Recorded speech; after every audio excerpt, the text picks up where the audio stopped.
YouTubers.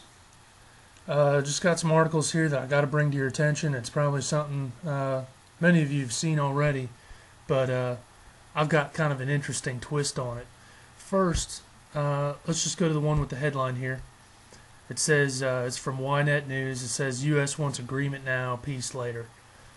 The article I'm going to be reading from here is pretty much the same from the Telegraph. It says Barack Obama to visit Jerusalem and Ramallah to press for peace. You get down here about halfway into the article, and it says Washington is pushing for a comprehensive peace deal within 12 months. Implementation will be spread out over a 10-year period. Now, if you have an understanding of Daniel's 70 weeks, you know that the final week has to be 7 years. I don't believe in that theory that it has to be, a 3.5-year tribulation or whatever. But this statement here is kind of showing, how close we are. We're getting more details. It says implementation will be spread out over a 10-year period. The other article, I think, says in less than 10 years. But the thing that's kind of throwing people off is that it says within 12 months. And that's the thing that I want to address here. There's some people out there that think the tribulation starts in 2011. There's some timelines and things that they think supports that. I don't agree with that. But I guess here's what I'm getting at. If this thing were going to draw out for another year and they didn't actually sign a deal until 2011, here's some problems with that. When were the last, 2 Jubilee years? 1917, Balfour Declaration, 1967, the Six-Day War. So it doesn't make any sense for the next one to be 2018. It has to be 2017, 7 years from now. Let's see, what other issues are there? The settlement freeze. It's supposed to end in September, and Palestine, the Palestinian Authority, is pressuring to extend that agreement. So it's already stretching the peace process. The Obama administration has said that if peace talks fail by, I forget what it is, maybe up to November, if peace talks fail between October and November, that they're going to impose a peace process or impose a peace treaty. So I think they're just throwing this number out. They expect a treaty within 12 months. I think they're throwing that out as kind of a sucker punch to make people think that they have more time, that they have another year. There's so many signs that it can't wait another year. Iran and all their proxies are looking to go to war now. I know this kind of thing's been dragging out over the last year or two. We've all thought that there's going to be, war in Iran with Israel, Syria, Psalm 83, all that stuff. But honestly, can it wait another year?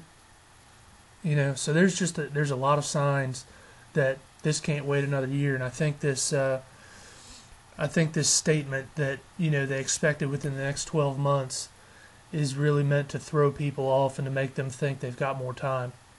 And then the other part of the statement, obviously, they expect implementation in less than 10 years. My understanding is that they'll come to an agreement now that the agreement says that we will work out these final status issues over the next 7 years. They're not going to create the Palestinian state next week during these direct talks. They're going to, put it on paper first and then, work it out on the ground over the next 7 years. Now, that's what they intend to do. Here's another key to why I don't think it can last one more year. And I'm going to try and dazzle you with a little piece of video that I did here. It took me probably 6 hours to work on this. So I hope you appreciate the effort. But one of the verses that I've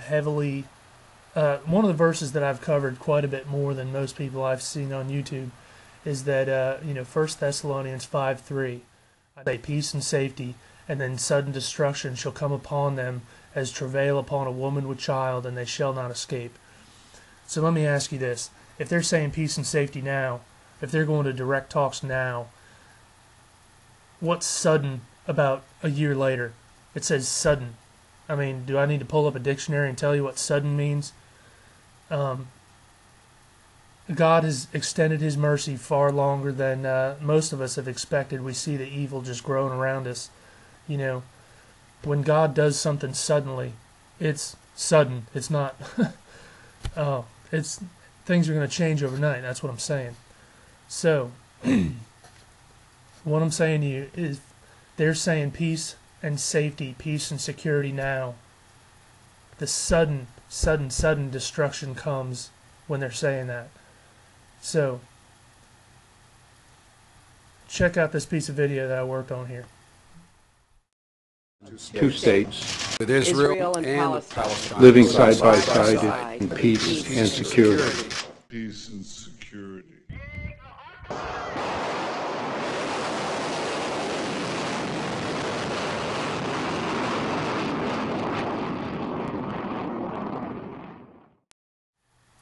Now, if that doesn't bring the bomb to life for you, I don't know what will. Wow. Now I want to be kind of realistic about what's going on with this peace process.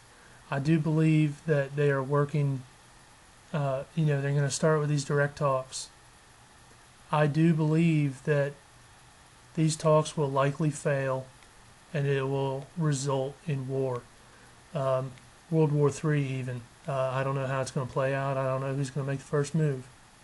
But I do believe that there will not be a peace deal. There will not be the covenant with death until war breaks out, because the Antichrist has to come in from chaos, and wow everybody with a peace deal that nobody thought was possible.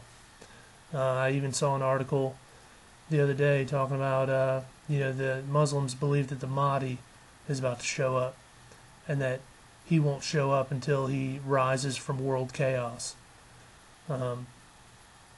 So this isn't this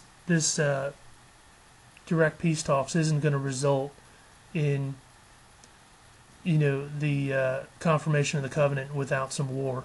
I believe there's going to be a serious outbreak of war, possibly even nuclear, before this peace treaty is signed and agreed upon.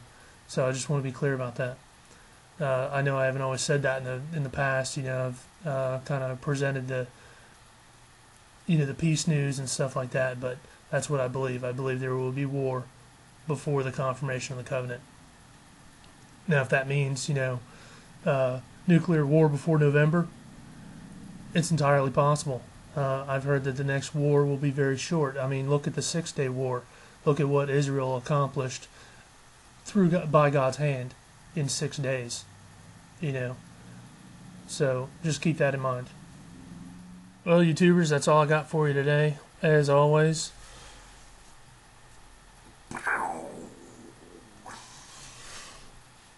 without Jesus, it's going to be tough. Very tough. So, before I go, I'll just leave you with a little bit of, video eye candy. And, wow, man. So much going on. So much Bible just happening. So, hold on tight. It's about to get crazy. Get right or get left. Two states with Israel and Palestine living side by side in peace and security. Peace and security.